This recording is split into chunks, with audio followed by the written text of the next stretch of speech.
I rise along with my colleagues this morning to draw attention to the growing dysfunction exacted on this institution's ability to confirm both judicial and executive branch nominees.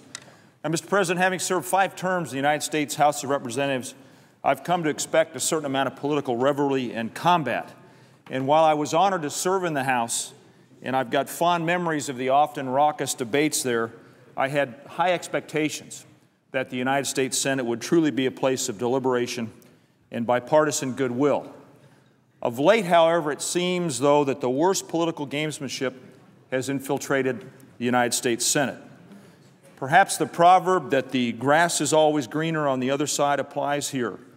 But I do have to tell you, Mr. President, I think that the level of gridlock that we faced in the last year is unprecedented.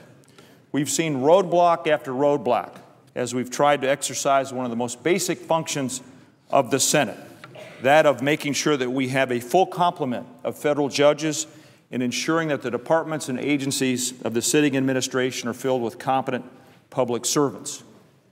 In contrast, Mr. President, by this date during President Bush's first term in office, the Senate, with a Democratic majority, had confirmed twice as many circuit and district court nominations. And the obstruction of these present judicial nominations is all the more galling when you note that they were reported by the Judiciary Committee without dissent. 2 weeks ago today, we were forced to invoke cloture on Barbara Milano Keenan to be a United States Circuit Judge. Her nomination was held up for months, and we finally had to say enough is enough and shut off the filibuster. And then we finally voted on cloture.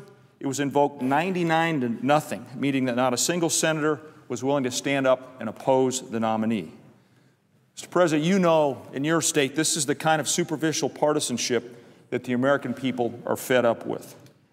Now, in addition to judicial nominees, President Obama's executive branch appointments have suffered from a similar kind of gamesmanship.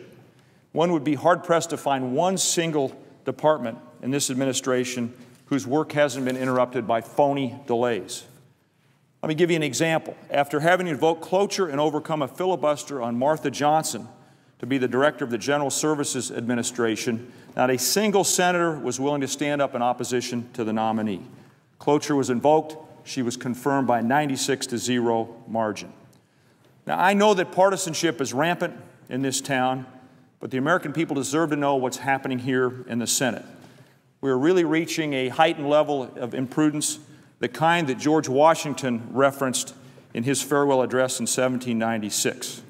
In outlining the principle that we all have an obligation to govern, Washington stated, "All obstructions to the execution of the laws with the real design to direct, control, counteract, or awe the regular deliberation and action of the constituted authorities are destructive of this fundamental principle."